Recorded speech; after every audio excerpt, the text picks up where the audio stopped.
Takže ještě jednou dobré odpoledne, dámy a pánové. Budeme pokračovat, ale má to háček. We will continue in English. A pro ty, kteří třeba nemají úplně, si nejsou jistý svou angličtinou, tak tamhle jsou staničky, které si můžete vypůjčit a budete najednou rozumět anglicky stejně dobře jako každý Angličan. Tak, the name of the second panel is Central Europe in the European Union and the European Union in Central Europe. And what do we mean by that? Some of the speakers in the first panel have already made a reference to Visegrad.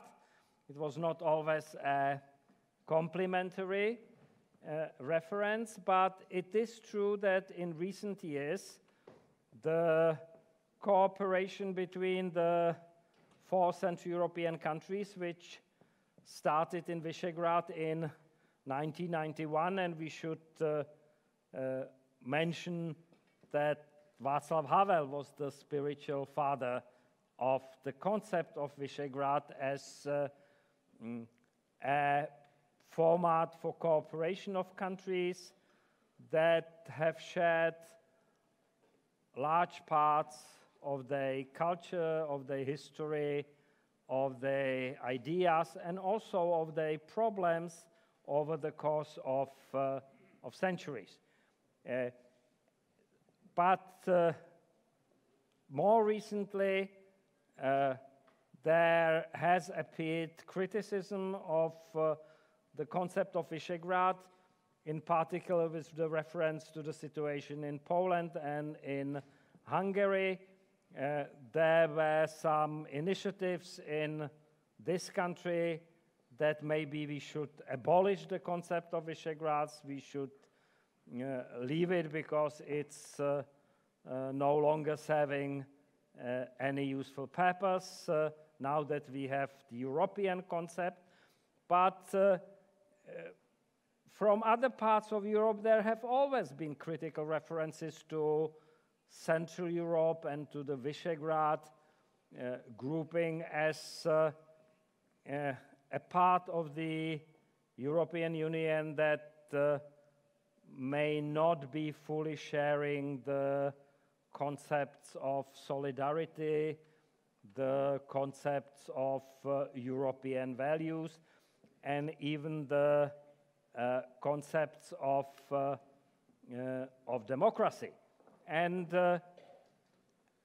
this creates a risk that there could appear a new division or new divisions in Europe between the older European Union and the newer European Union, between Western Europe and Central and Eastern Europe, etc., etc. And of course, we all know that the situation is not as simple because there are these days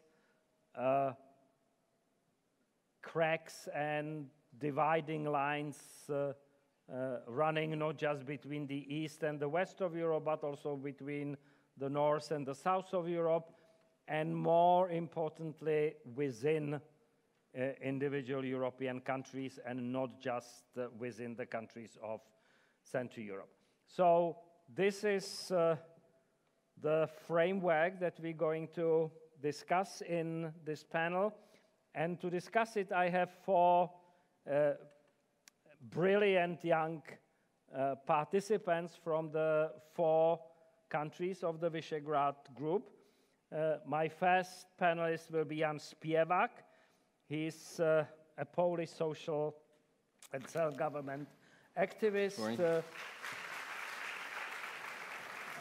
He is one of the young leaders in Warsaw, leader of one of the coalitions in the last municipal elections called Wygra Warszawa, means victory. Do not confuse it with Viagra.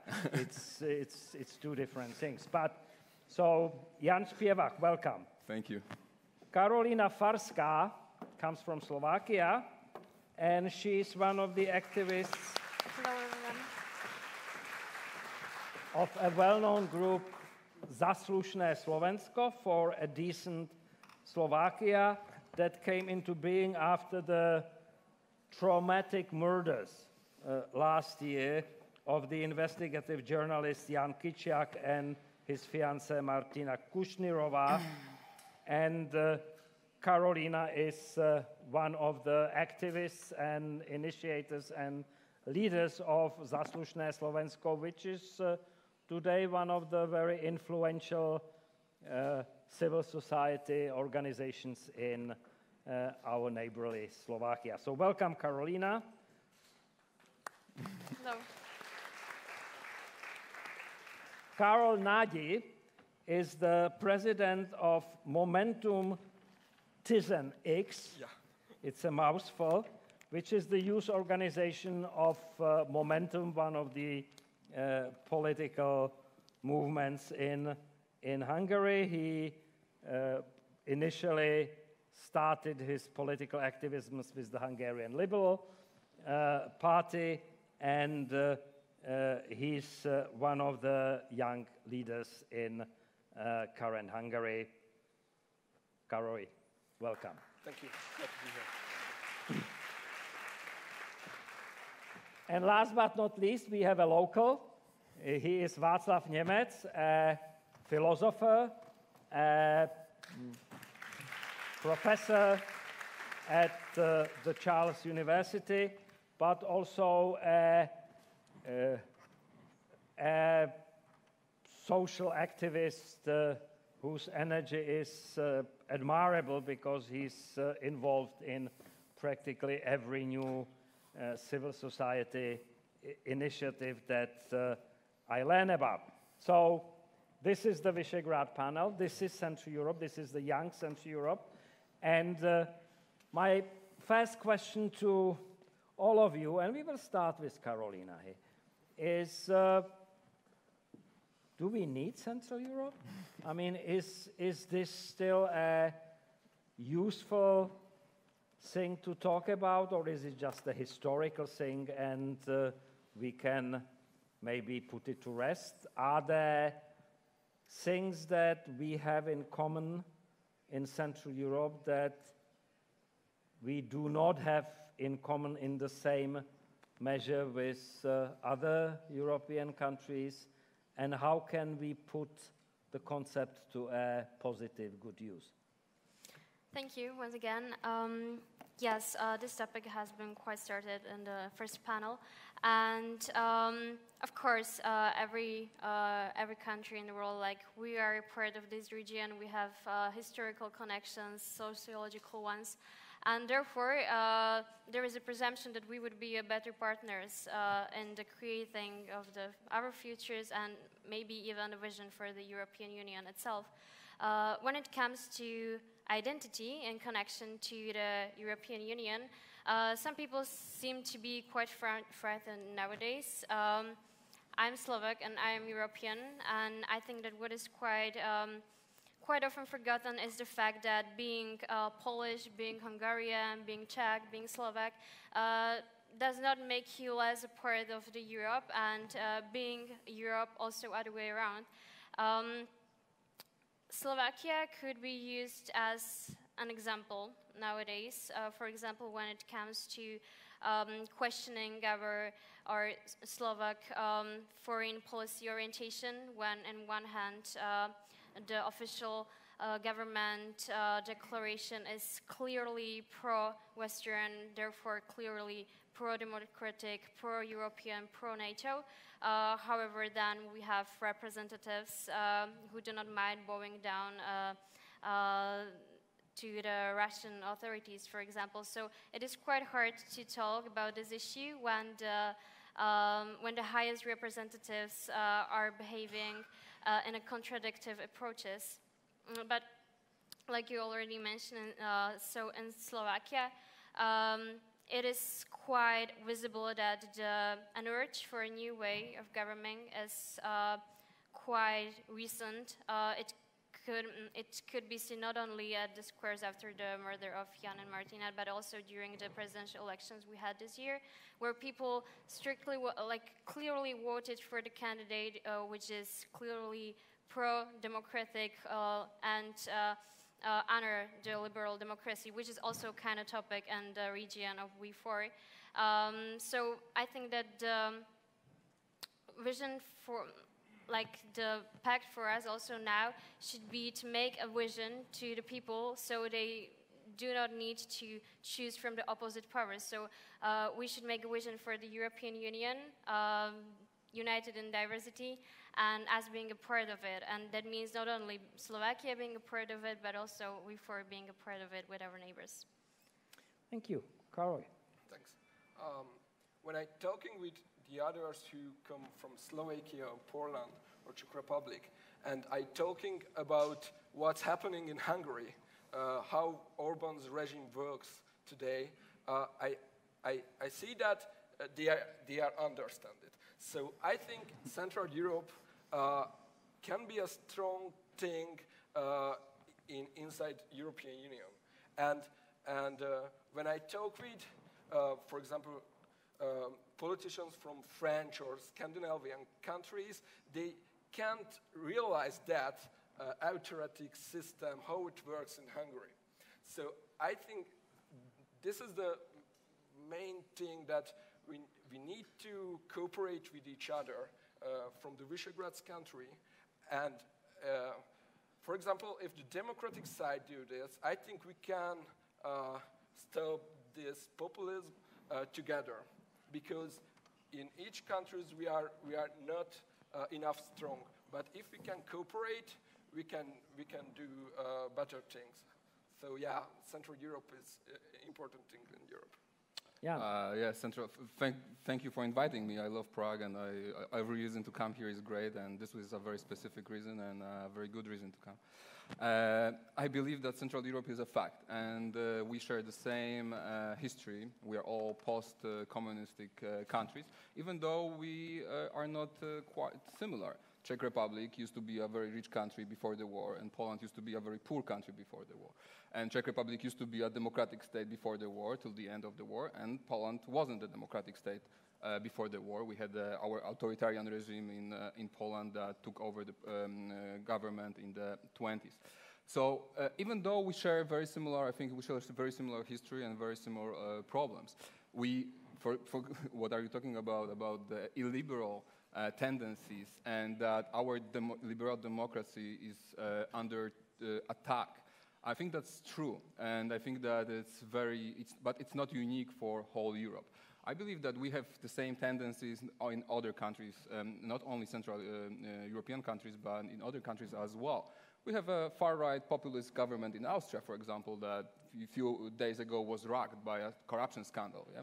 And it turned out that vice chancellor of the government was basically bribed by the Russians. So we can see that we see very similar challenges to democracy and to liberal institutions. And for sure, liberal institutions in Poland, in Czech Republic, in countries of Visegrad are probably weaker. But we face the same challenges. And I believe that I was looking at the polls recently. There was a big poll conducted in European countries. It was released just 1 week ago, and the researchers asked voters in Europe what are their main fears. And it turns out the main fear is economical fear, and that most of the Europeans believe that our next generation will be worse off than the previous generation. And when they ask what is the biggest feeling, what's the biggest feeling about the future in Czech Republic and Slovakia, it's fear.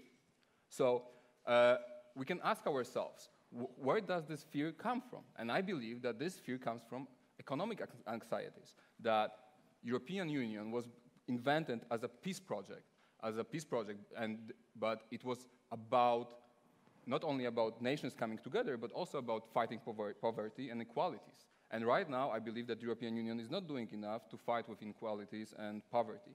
And it's not doing enough also with I think the biggest challenge of our times, which is the global warming.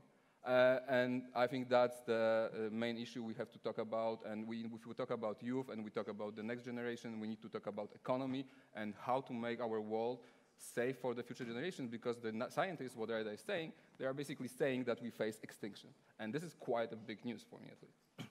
Jan, before I get to Václav, I'll have to stop here because you mentioned a few very important questions. It is true that opinion polls show that the populations in Central Europe, in this country, in Poland, are apprehensive about the future, etc., etc. In the past, this mood was usually connected to economic uncertainty, poverty, etc., etc. But this is a little counterintuitive at the moment, because I think we would all agree that for all the problems we have, the level of economic prosperity in Central Europe after 30 years is unprecedented. I mean, we've never had it so good. And even more widely, Europe as a whole had never had it so good. And yet, the polls show that the people are afraid. Are they afraid of climate change? I mean, the polls do not. They do show that people the young generation is very worried about climate change. And I would offer a different explanation. I'm a psychologist by training. Me too. And originally by profession. And in psychology, we differentiate between fear, which is an emotion with a specific source, specific target. This is what we fear. We fear snakes or we fear foreigners. That's fear. And then there's anxiety. Anxiety is what's sometimes called the free-floating fear. We are afraid, but we're not quite sure what we are afraid of. And when somebody asks us, we say, well, the future. We don't know what's going to happen in the future. So, and this may be an important distinction because anxiety usually drives at existential reasons, at reasons of identity, of uncertainty about ourselves, about the place we live, etc., etc. So we may get back to that later, but before we do, Václav is dying to speak. Yes, thank you. Thank you for introduction and thank you for being here.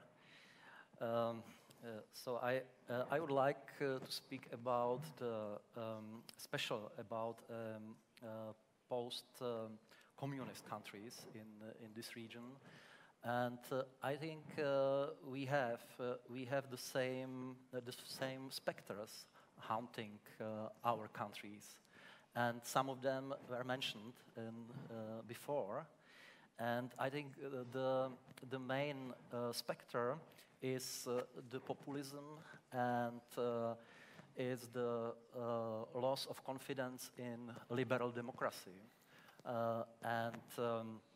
We see, I can speak especially about the Czech experience. We have a lot of populists and enemies of liberal democracy in general in our politics, in our public realm.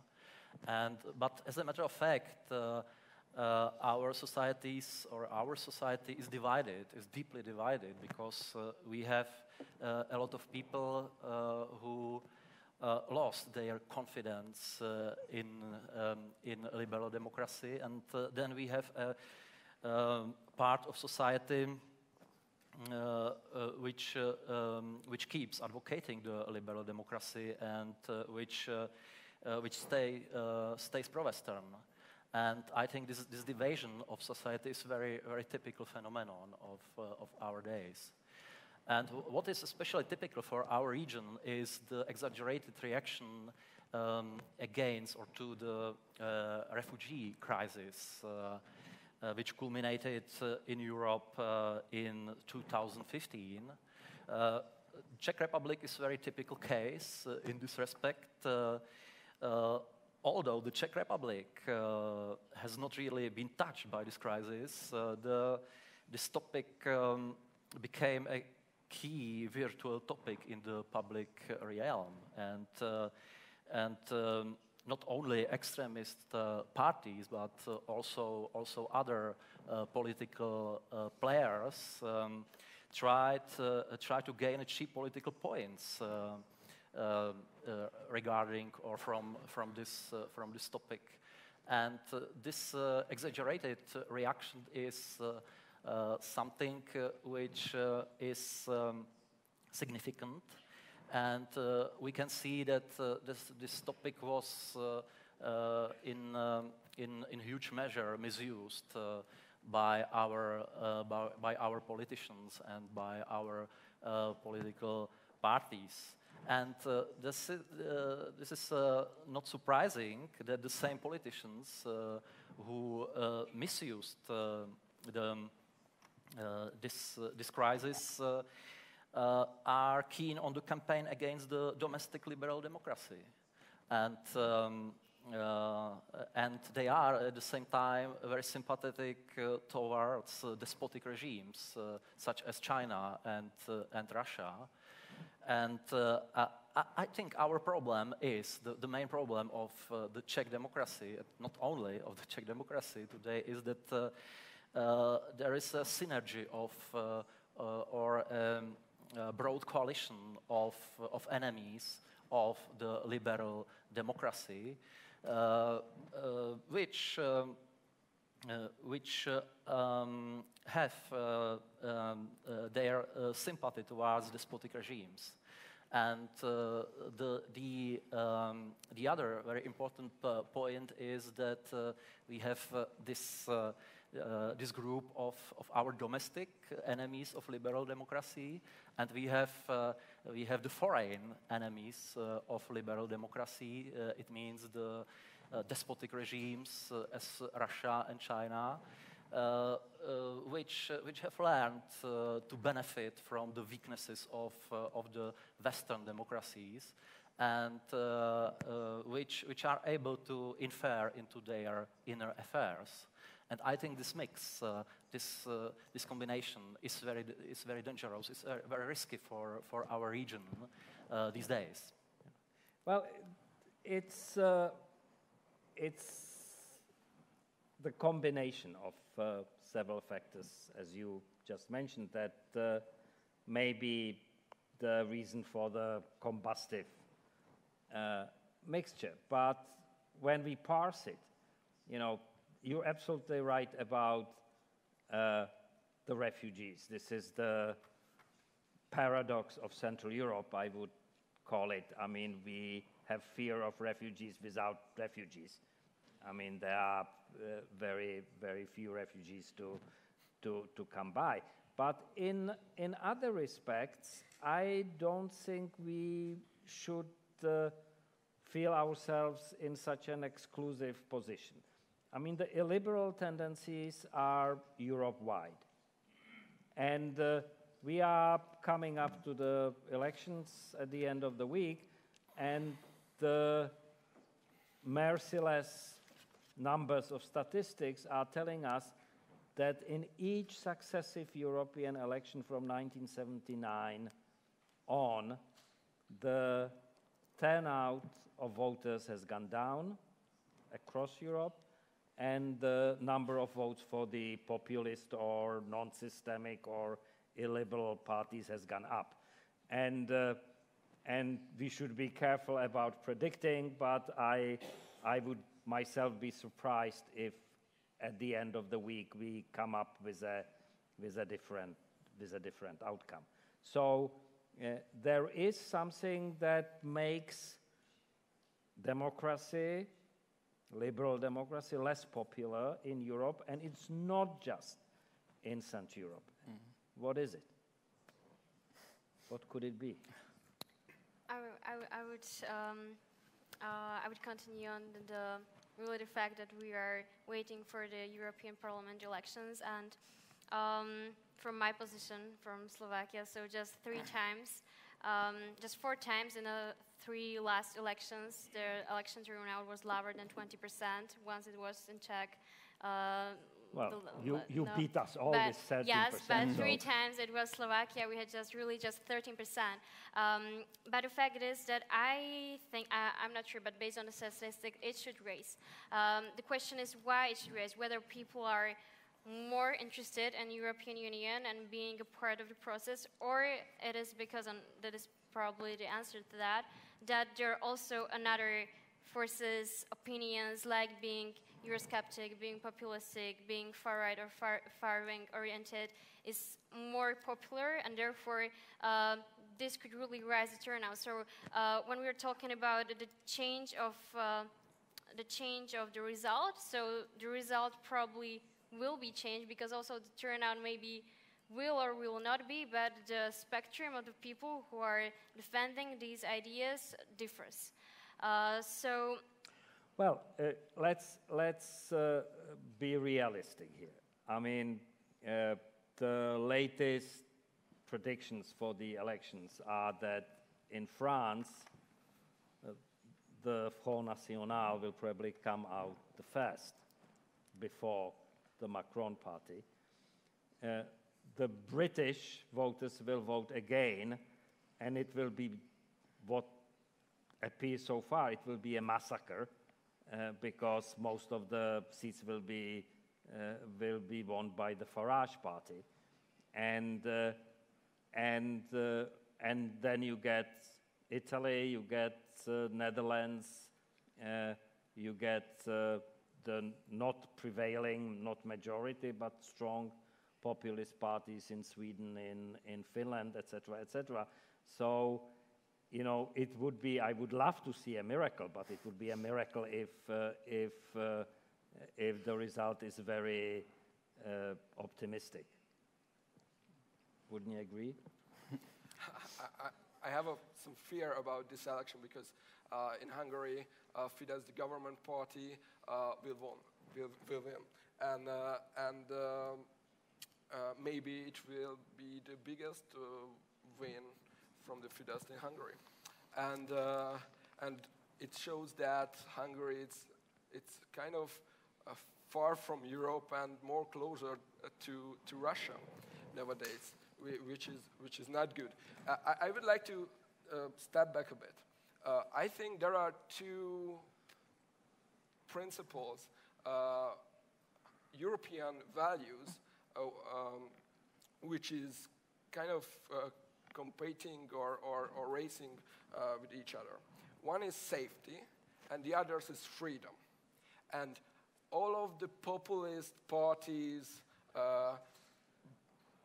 base their politics on safety or this kind of things, and use migration for their populist campaign.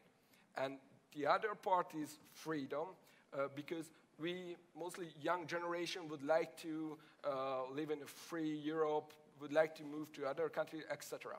But I think the answer is between the 2 principles. So we would like a free and safety Europe. And from this view, I think the main question is not good for this Sunday, because even though many people think that we have to choose from the safety Europe and the free Europe, but I think we have to choose the safe and free Europe together, because these 2 principles, these two values come together, and we can solve those global problems, for example, migration and climate change, if we can build a safe and a free Europe. Yeah. Mm-hmm. Yeah. So, Michael, you're basically you try to challenge my argument, but I believe that you actually strengthen it. I don't know how you call Prague in Czech Republic, but at least Warsaw, where I come from, is called often Monaco. You know, It's not the real Poland. You know, it's like an island of wealth, of you know, rich people, of upper middle class, of people who hang out in coffee places, etc., etc. But the real life in the countryside looks much different. And to put you into the perspective, the average, not the average, the most common paid salary in Poland is 500 euros. What is it? That's nothing. And almost 50% of people up to 30 years old live with their parents because they cannot afford housing. So, and in Poland, there is only, we have one of the lowest rate of birth. One of the lowest. I think it's right now it's lower than in Russia. So, you cannot have a free society and unequal society. And this was, I think this was the lesson that fathers of our union were learned. And when they created Europe, they remembered that this cannot be as it was in the 30s or in the 20s or before the First World War, that it has to be changed radically. And we have research that was done by Piketty, we have the research that was done in Poland, and it turns out that Poland, at least, is one of the most unjust countries in Europe. I don't know how it's in Czech Republic, but we can see that injustice, inequality is growing. And it's not, of course, there is... Injustice, inequality, two different things. But speaking of inequality, which is usually measured by the Gini index in international comparisons, well, it happens, I don't know about Poland, but the Czech Republic is one of the most equal countries still in the European Union, much more so than the older member countries. There was the same notion in Poland. The people thought, no, the Gini index, it shows that we are very equal. But then the guys from the Piketty came, and they look into the numbers, to the real numbers, to the not only what the people declare or what they put in their financial brackets, but what are the real numbers. Because there is a lot of income that is not even reported. We have tax havens, we have like all the ways to show that there is no income at all or there is no profit. And it turns out that it's much... You're thinking that Piketty has the real numbers and the Gini index does not. I believe, at least in Poland. Okay. I believe so because I can see it clearly that it's not the case that we are an unequal society. And but this is not only European phenomena. What is Trump?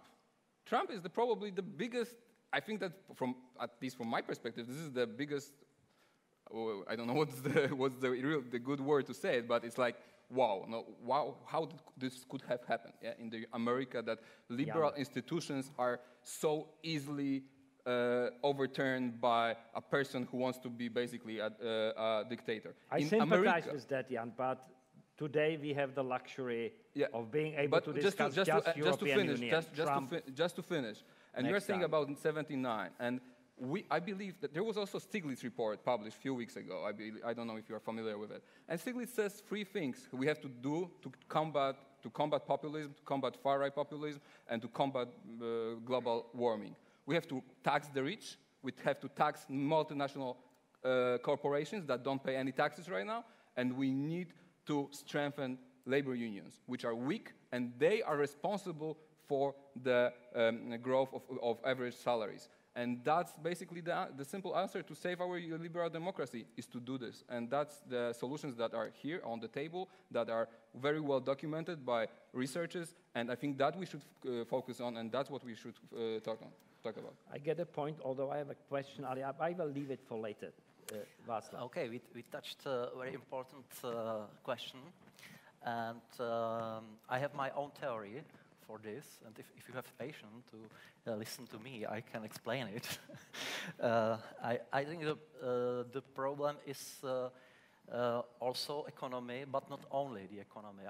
The case of Czech Republic can be very instructive in this regard, because you know we faced the problem of the huge corruption and failure of rule of law in our country.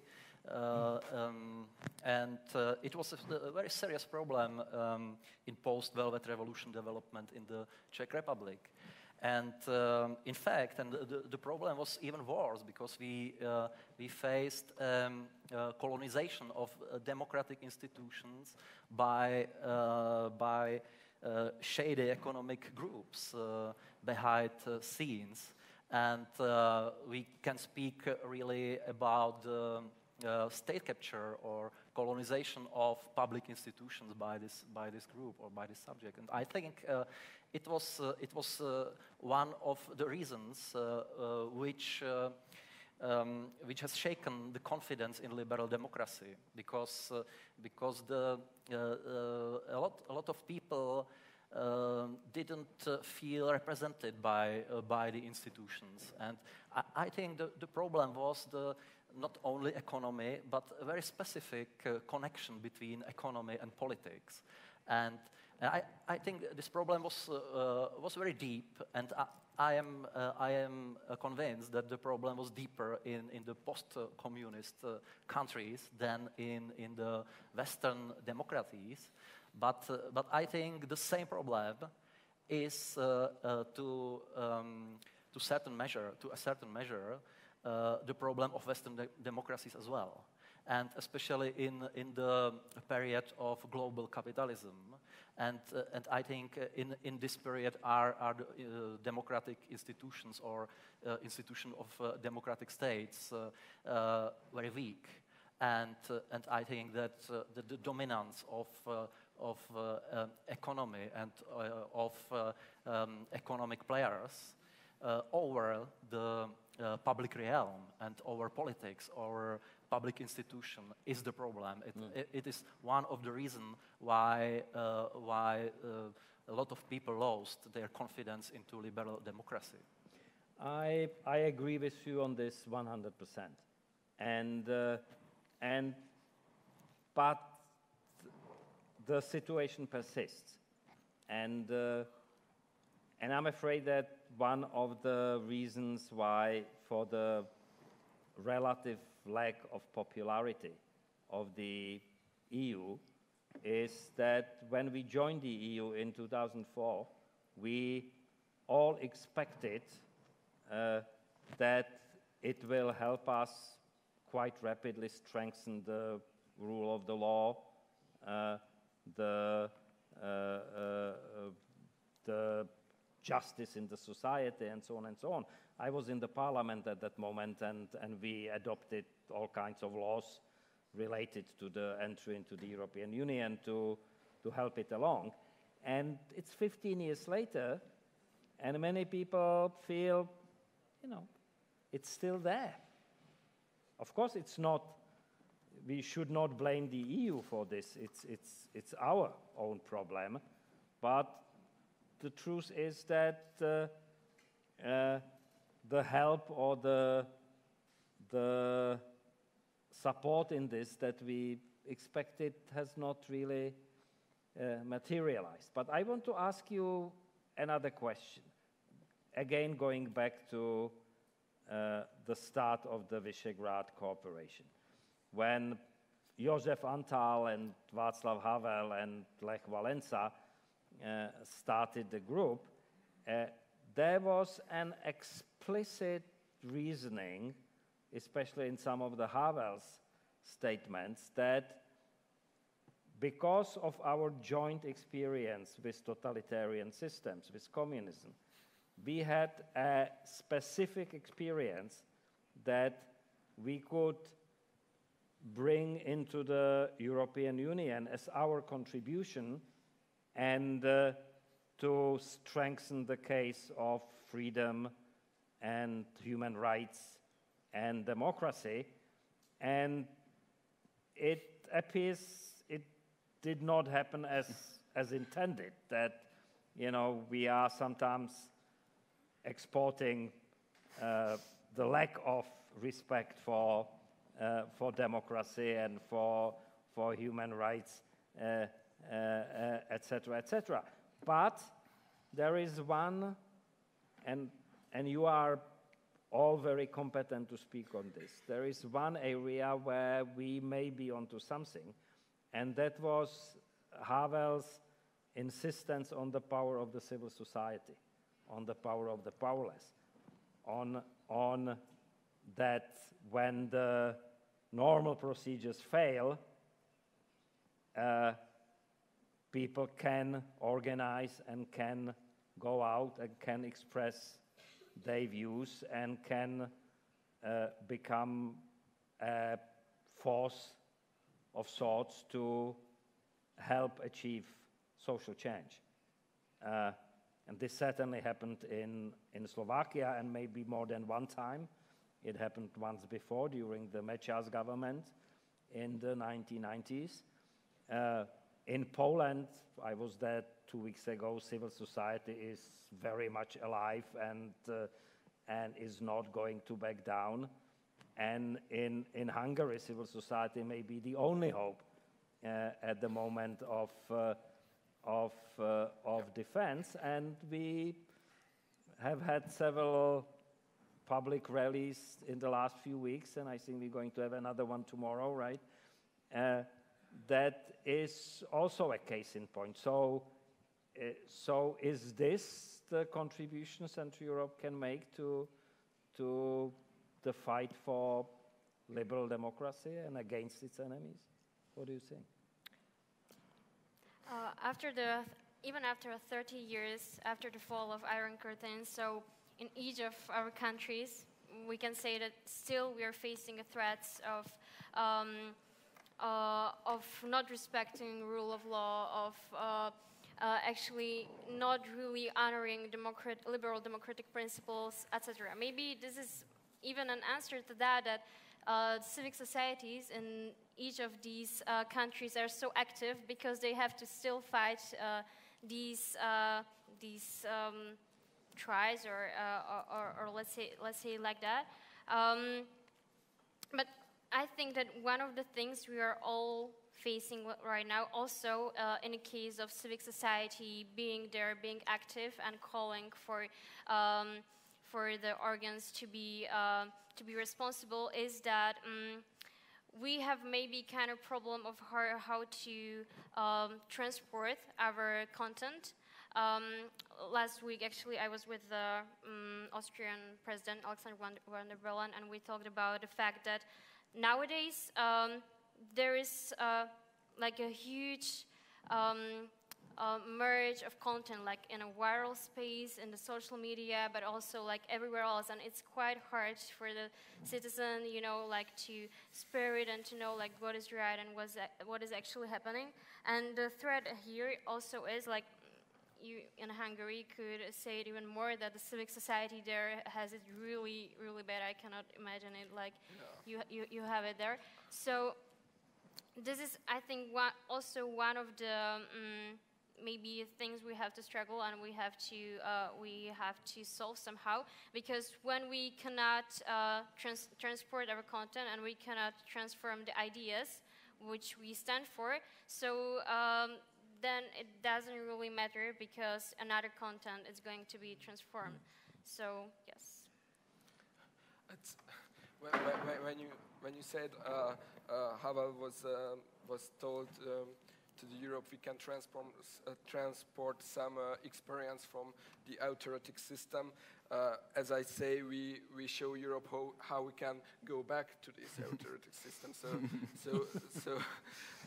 And civic society is really important. And if we just think those illiberal system, one of the first group is civic society what the system want to kill and attack.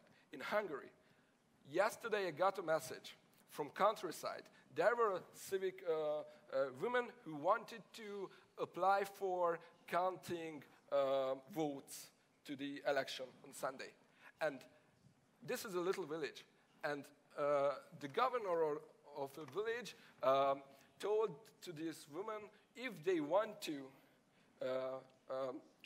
work to the village, if she don't want to lose her job, just don't count this votes. And in Hungary there are several stories like this. One of activists from Tisanix, my youth generation, what I represented, there were a girl who joined a political action. this was a town in countryside in Hungary.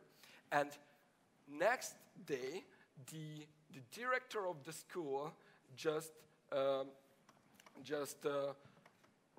invite her to his office by the speakers during the mathematics lesson.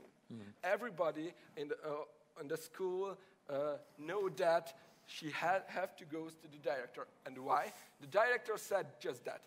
I saw you on this action, this demonstration, and yeah. So the illiberal states, the illiberal parties and politicians want to put this kind of civic activism under the table. I don't know, and we are facing this, and this is a really, really big problem. As a political kind of leader, but after the girl mom was call me and tell the stories, and it's not easy to say that we are act against the Orban regime, and yeah, sometimes we have to lose something.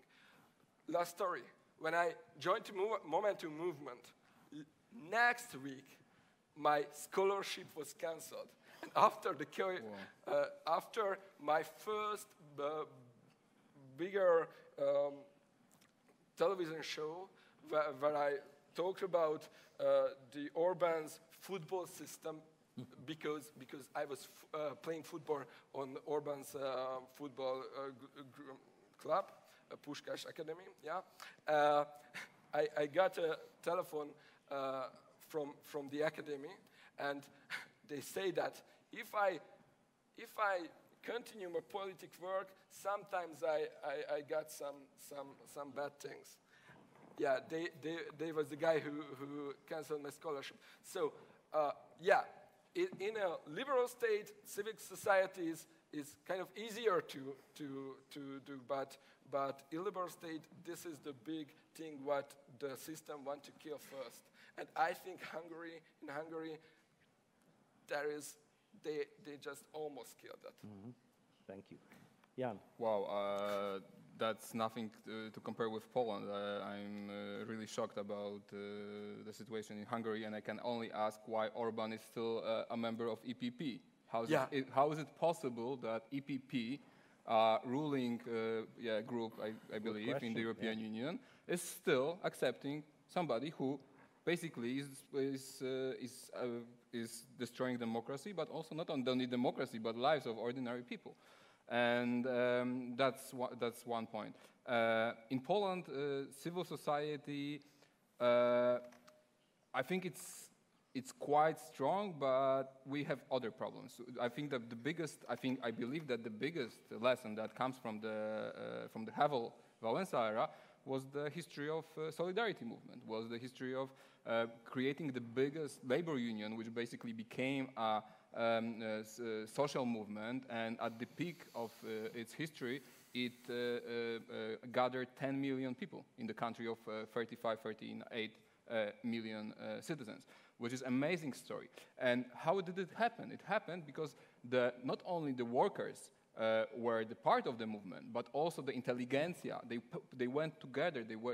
They were able to meet, to talk, to even though they had a completely different backgrounds, they have completely different stories, they were able to cooperate together in one goal. Now it's much harder, because I can say that also our illiberal friends, they are using civil society as well to attack us.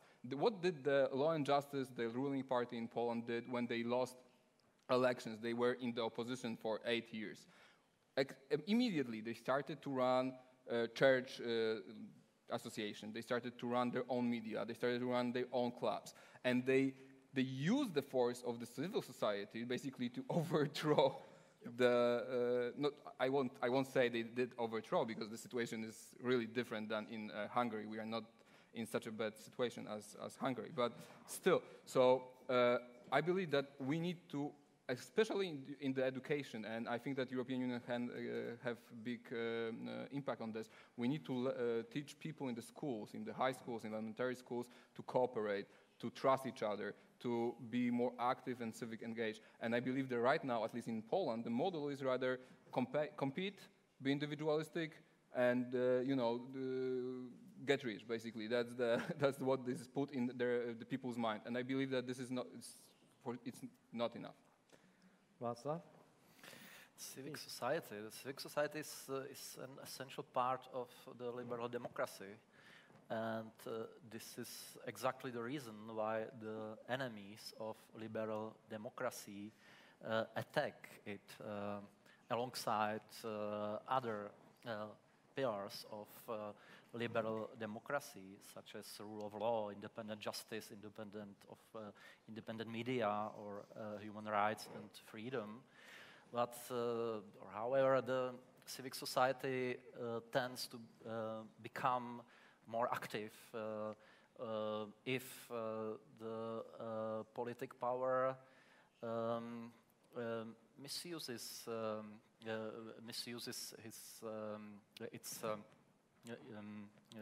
its functions or its power. And I think this is the reason why the civic society is so active in our region, in our country, in Hungary, in Poland. We see a sort of mobilization of the civic society because we see that the liberal democracy or democracy as such is in danger, and I think the civic society reacts to this danger.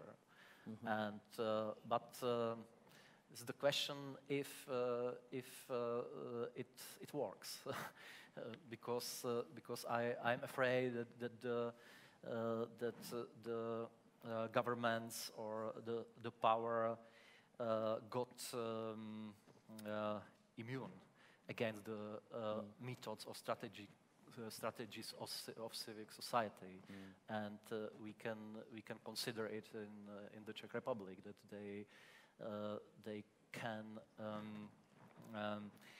can stay in power. For example, our prime minister, who has large problems with law, stay still in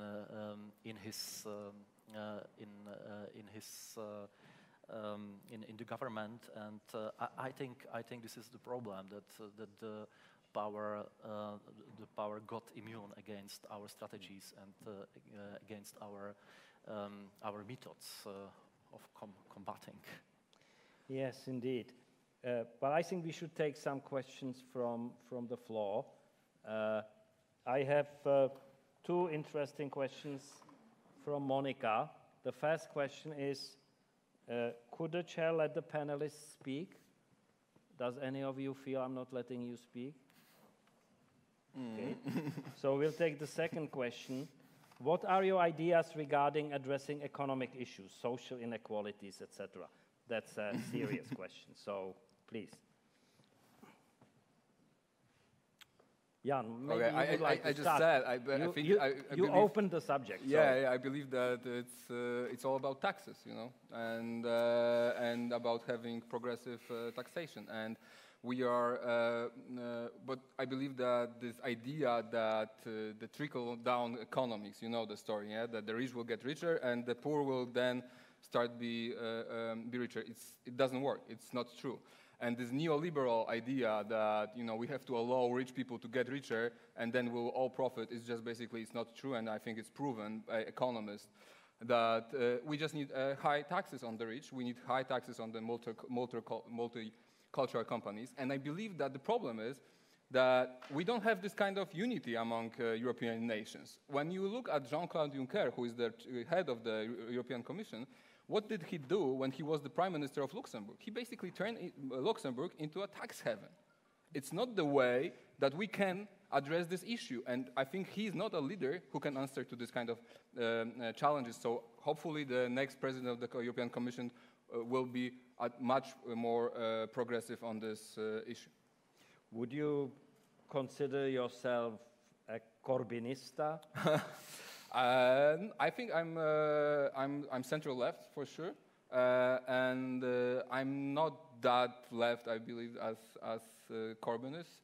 But I believe that this is basically becoming mainstream, and the things that I'm saying are supported by the majority of the European Union citizens, that we need to change the tax system in the European Union, and we cannot allow just rich people and multinational corporations to avoid paying any taxes. I think that Google didn't pay any taxes at all in the European Union for the last years, which is extremely, it's something that we need to talk about, and we need to address this issue. And this comes with also, this is oligarchization of politics, you know, when you have only rich people who are deciding what country we are living, what world we are living in, they will, of course, they will support policies that benefit rich people. We can see that in Great Britain, and etc., etc. Just one more question, Jan. Yeah. Isn't it true that this same criticism you can hear in Poland, both from the left and from the ruling party? It's not the case, I believe. I think that they learned that you have to have social transfers. That's what they learned. They did. They started with. We have this program 500 plus, which basically, for every children you get 500 zlotys. But they haven't changed the tax system at all. And for example, like today, whole Poland lives with the scandal that just broke out today in the morning in the papers, that our prime minister didn't report that he owns land that is valued 20 million euros. You have an oligarch, yeah, who is your prime minister, or used to be oligarch. I think I've had. So you know what I'm talking about, you know? I know what you're talking about. I mean, we all know what you're talking about.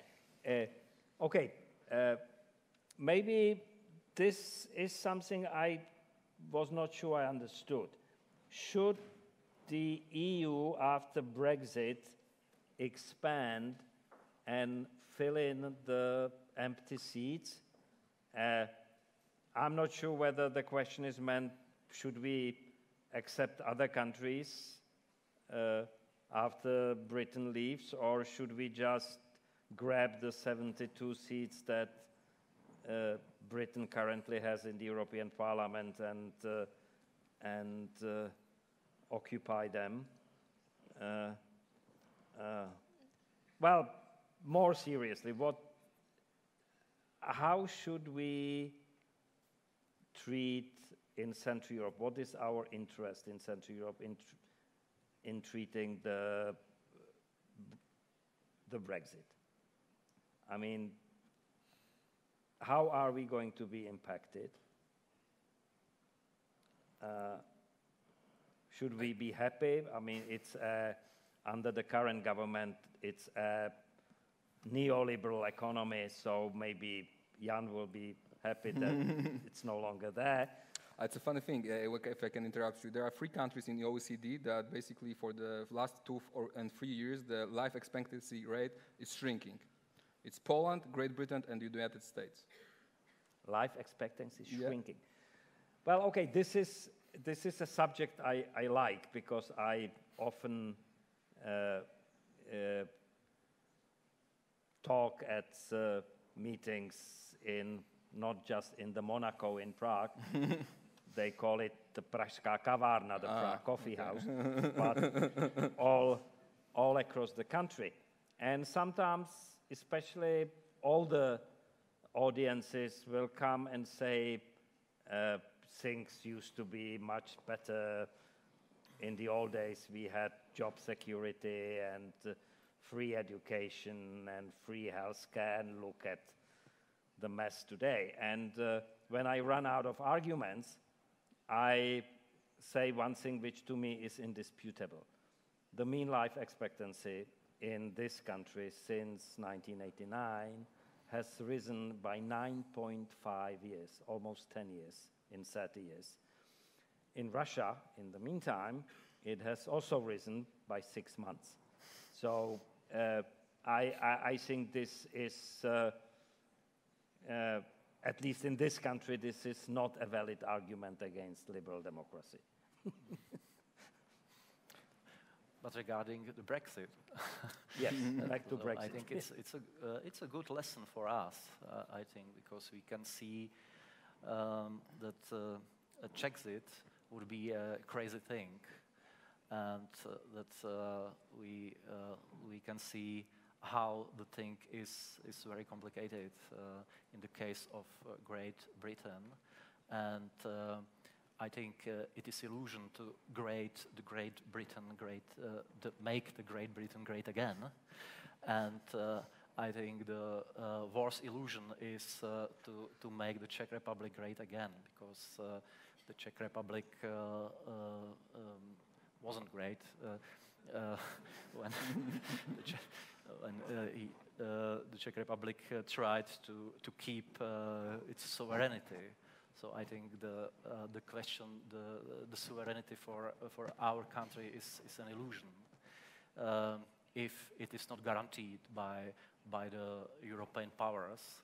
And I think the best possibility to guarantee our sovereignty is to be in the European Union and to be member of the European Union, because I think it is a historically very exceptional situation that the European powers behave so friendly and peacefully, and that they take us as partners, and they invite us to participate in the common project, and I think that our advocate of Czechit are a really crazy man. I have no other explanation for it. But aren't we beating a dead horse here? I mean, there's no influential group in this country that would advocate Czechit. I mean, it is. We can beat them, every day, and it's not going to make a difference. I think the discussion did here, you read the program? even in the previous panel, I think all the panelists agreed that Czechit is not a way for anyone in this country to go. But the question is more complex. I mean, sovereignty has a number of aspects. One of them is security, and we would probably agree that at this point, security is the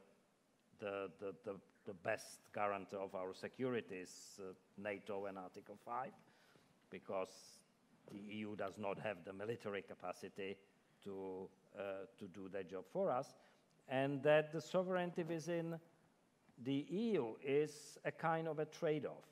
We share sovereignty with the EU, we give up some of our sovereignty, and in return, we do get European solidarity, the single market, the freedoms, etc., etc. And so we win some, we lose some, and we all work on the assumption that we come ahead, that we benefit from it. Just one remark. From the point of view of democracy, the main thing is the sovereignty of people, not the sovereignty of the state. I think under conditions of the shared sovereignty, can the situation be better for the sovereignty of people? So I think these things are different, and I think we have to create the best conditions for the sovereignty of people, not for the sovereignty of the state, because the sovereignty of the state can be shared, of course, and then the state can be even more democratic, and I think this can be the case in the European Union. Okay, so I think we need to slowly think about wrapping this up. But this question from Barbara, I think, is very interesting. What are the current social political topics young people, 18 to 25, in your home countries are mostly interested in? You are Game of Thrones. Game of Thrones. Season finale. we had a video to reach young people, and below the video there was the Game of Thrones theme song, and the all news was about this video because it's so unique. Popular, So popular. It's an interesting question because, as I say, in Hungary, our generation just doesn't care about politics. And I understand it, absolutely. What we see from the last years, corrupt politicians try to lie to us and steal our taxes and etc. And that's the reason why we started to come to politics from moment to movement, and that's why we established our youth generation, because we need to understand that if we just doesn't care about it, never ever change everything. And as I say in Hungary, but maybe it's the same to in your countries, until the youth generation doesn't just start to being active in politics, the political establishment just doesn't care about it because they don't vote. And so that's why it's important that we should vote. And a recent survey, according to a recent survey, Momentum Movement, my party is the most popular party in not high school, in universities. We are more popular than the government party. So I think in our generation there is the key how we can fight against that illiberal system. So yeah. It is really surprising for me to hear that. Also, in the first panel, when there was said that young people are not really interested in politics, and actually what is happening. Also, you're saying that this is also a thing in Hungary. I would say that Slovakia is quite different in this. Also, I would say that it has two levels, really contradictory ones. The first is that there are really huge groups of young people who are really, I would say, progressive, pro-democratic, either on the civic level, but also who are starting to participate in politics, and it's like really much more than it has been before. But then there's also the second level, and there's really a huge threat because many young people start to radicalize, they start to like the fascist party. We have also in the parliament, actually, before the European parliamentary elections, there has been like the simulatory elections in the high school, and among the young people, the strongest party was the fascist party. Kotleba, it was 15%, which is like insane. And also, there are like, there is this problem that these people from these two opposite communities, they do not really talk between each other, and there is a huge gap because, you know, like there is a thing that, like, yes, they're fascists, they don't respect human rights, I don't want to talk with them, like it's unreasonable. I have my own agenda, like let's make Slovakia great again, or you know what I mean, but in a good way. But this is kind of huge problem because when we do not speak with these people, so they're just rising, like we could see it right now. So actually at the polls, like how would people vote if the parliamentary elections would be. So there is this thing that the two strongest parties, which are like competing between each other, the first is the coalition of the two really pro-democratic parties, which are not right now in the parliament because they're new ones. But then here is the fascist party, and also we have really strong and other populist parties who are right now doing the crusades with like Le Pen and other politicians from across Europe. So I would say that people in Slovakia and young people are active. Of course, like not everybody. Like what would we say? Like it's not 100%. It's maybe, I don't know like how many, but really a huge wave of young people who are active. it is a thing, but it is really polarized, and maybe one of the threats is that we do not make bridges between each other. Gentlemen, your famous last words. I mean, this is... just to say that I think that young people tend to be radical, as always, and but they can be either radical in this more pro-democratic, more conscious way, or they can be right-wing radical. And at least in Poland, unfortunately, the second option is winning, at least for now. But I can see that there is hope. We have a big movement that is being inspired by what's going on in the West about global warming, about the youth strikes. And I think and I find it very refreshing, and hopefully this will be a start of huge civic engagement in the years to follow. Thank you. It's very difficult to speak about young people in general. So I think the young people you're a bit over the hill. Young people are divided as the society is. And I think I know a lot of people, young people who are engaged in civic protests, for example, but there are some a lot of people who tend to the radical movements and radical tendencies, and I think the young generation is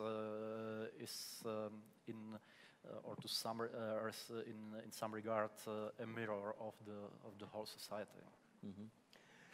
Thank you. Well, if I had to carry something away from this last exchange, it would be what Karolína said and what's very much on my mind, the increasing polarization and radicalization of all our societies, and the increasing inability of the individual bubbles that people, especially young people, organize themselves in to communicate with each other and between each other and to build bridges. And if there's something that we think of as our task in the Václav Havel Library, it's about open discussion and building bridges. So thank you for your contribution, thank you for coming, and thank you for being here. And thank you all for listening.